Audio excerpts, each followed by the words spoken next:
When we found out we were pregnant, we were quite excited because it was going to be the first grandkid on either side of the family. So we had a special lunch and called both of our parents to our house, and we actually gave them each a sippy cup so that they could come to their own conclusions about what the lunch was about.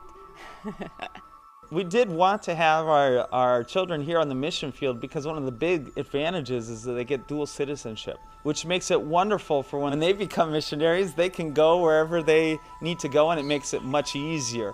So I was excited about teaching my kids all about being a missionary and how fun it is and how there's not a better place in the world to be and how exciting we live on the Amazon. Very few people actually get to ever visit the Amazon. No, as far as having the child here on the mission field, I had really not thought too much more about it. I mean, I know that we were getting everything ready here, the baby room, all the different things that you get ready when you have a kid.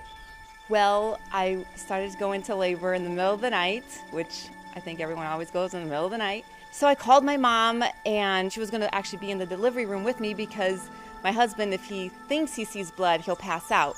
So he wasn't even an option to be my birthing partner.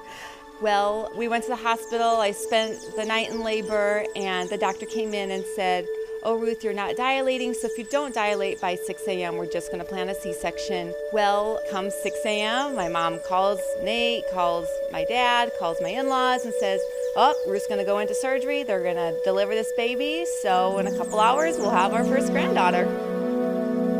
Right before I went into surgery, we heard the heartbeat of the baby. They just wanted to check and make sure everything was fine, and everything was fine. Her heart rate was normal.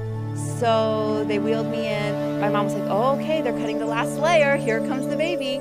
And when the baby finally came out, we just didn't hear her cry. And I knew that there was something wrong. And my mom just kept praying and saying, "The baby's not breathing." So I wanted to die at that moment because it was something I'd waited for so long. I remember I was sitting out in the waiting room with my mother, and a nurse came out, and she was crying. She said, "You really have to pray because the baby's not breathing." And it just kind of, I didn't even know what to think. It was just kind of like a daze, that whole thing. And to find out that actually she never did breathe. All my dreams at that moment were just shattered because, I gave my life to Jesus. I was working, I was serving God, and it just didn't make sense. It didn't make any sense. That whole thing, that whole time was just kind of a whirlwind because something that comes out of left field, everything was fine. We just still don't know why she never breathed, but we had a funeral that very day because that's the way they do it in Brazil, and we had named her Anna Rebecca after our mothers. It was just a day that was supposed to be your biggest day of joy was really the hardest day that you've ever experienced. And it was very, very tough. And then I was so sick. I mean, I almost died in the hospital. I was in the hospital for 9 days, and it was just, every night I cried myself to sleep. I just could not understand why that would happen. When came time for our cell group, which we have, I had already lined it up for one of my disciples to take over the cell group. And God spoke with me, go to the cell group, share your story. So I had lost the baby on Thursday, so Saturday he came to the cell group and he just shared his heart. I remember talking about the love of the Father, which the love of the Father says live.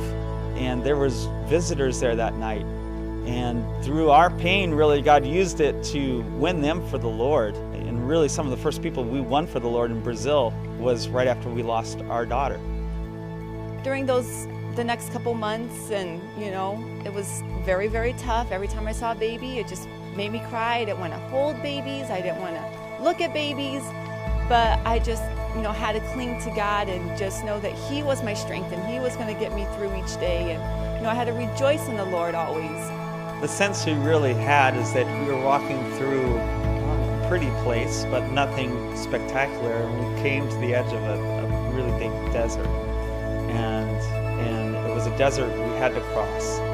And it was like we knew there was this beautiful mountain range, this beautiful place on the other side. but we could not see it. It was all we could see and feel was that heat of the desert, that dry time, that hard time. Obviously, I wasn't going to find strength in myself because I just had no more strength left. And during those days, we just really dove into the Word of God and looked at God's promises. And the Word came alive in our lives like it never has before. And something tremendous happened in ours.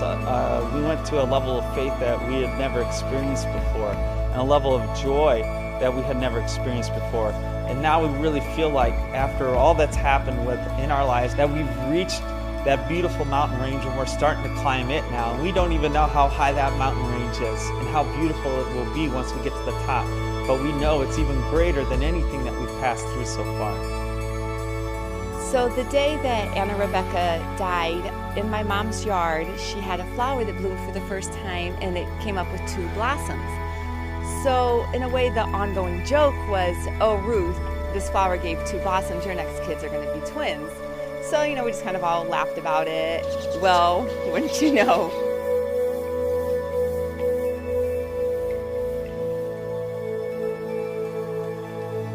What we passed through has really strengthened us for the work that God has called us to, and He has created in us a heart that is so sensitive to people who are suffering. What I found really amazing during that time is the amount of people, Christians and non-Christians alike, that said they saw Jesus in our lives.